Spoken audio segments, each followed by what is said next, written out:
ఈ యుగాది పండగకి భక్ష్యాలు ఎలా తయారు చేసుకోవాలో చూపించబోతున్నాను. ఈజీ ప్రాసెస్లో, ఎక్కువ టైం ఏం పట్టదు. ఆంధ్రాలో బొబ్బట్లు అని అంటారు, తెలంగాణలో భక్ష్యాలు అని అంటారు. ఫస్ట్ అయితే శనగపప్పును 2 కప్పులు తీసుకొని శుభ్రంగా 3-4 సార్లు కడుక్కోవాలి. కడుక్కున్నాక నీళ్లు పోసుకొని 1 గంట పాటు నానబెట్టుకోవాలి. నానితే పప్పు మంచిగా ఉడుకుతుంది. ఇలా గంట తర్వాత ఇట్లా నానిపోయింది మంచిగా. ఈ నీళ్ళు వంపేసి ప్రెషర్ కుక్కర్లో నానిన పప్పు తీసుకొని 2 కప్పుల పప్పుకు 2 కప్పుల నీళ్లు పోసుకుంటున్నాను.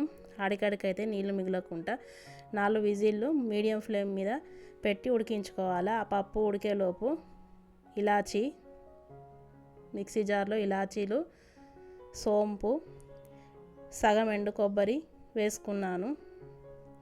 వేసుకొని పొడిలాగా పట్టుకోవాలి. ఈ పట్టుకున్న పొడిని పక్కన పెట్టేసుకోవాలి. అంతలోపు పిండి కలుపుకుందాం. నేను గోధుమ పిండి వాడుతున్నాను.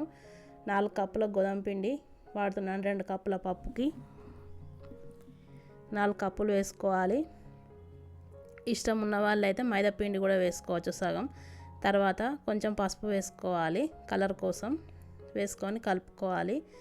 కలుపుకున్నాక నీళ్లు పోసుకొని కొద్దిగా నీళ్లు పోసుకుంటూ చపాతీ పిండిలాగా కలుపుకోవాలి.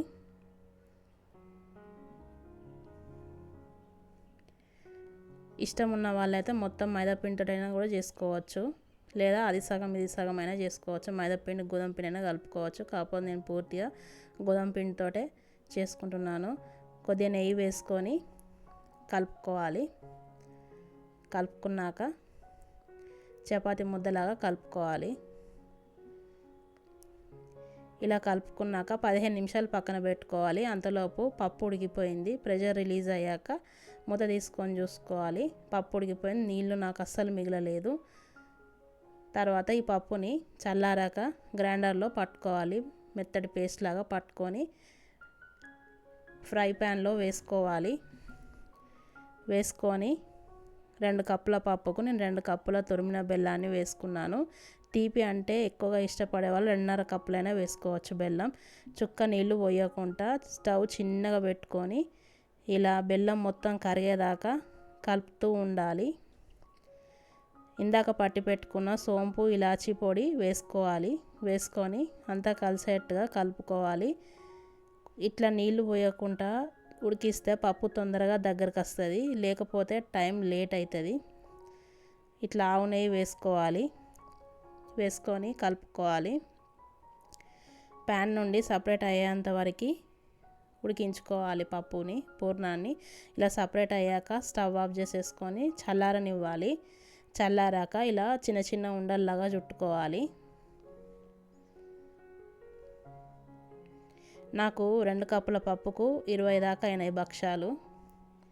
ఇలా పూర్ణం ఉండలు చుట్టుకొని ఇందాక కలిపెట్టుకున్న చపాతీ పిండిని ఇలా చిన్న చిన్న ముద్దలాగా తీసుకొని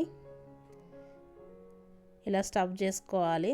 పూర్ణం ఉండల్ని స్టఫ్ చేసుకొని ఒక ఆయిల్ ప్యాకెట్ కట్ చేసుకోవాలి.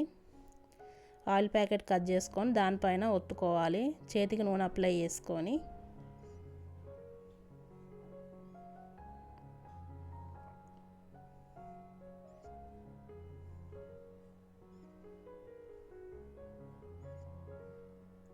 ఇలా సన్నంగా ఒత్తుకోవాలి.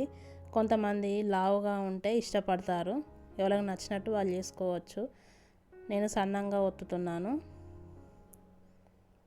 ఇలా ఒత్తుకున్నాక నేను ఆయిల్ ప్యాకెట్ యూజ్ చేశాను ఇలా ఒత్తుకోవడానికి. తర్వాత పెనం వేడయ్యాక తీసుకొని నూనె కానీ నెయ్యి కానీ వేస్తూ కాల్చుకోవచ్చు. నేను నెయ్యి వేసాను. మీడియం మంట పైన కాల్చుకోవాలి. ఇలా కాల్చుకొని తిప్పేసుకోవాలి. చపాతీలాగా కాల్చుకోవాలి.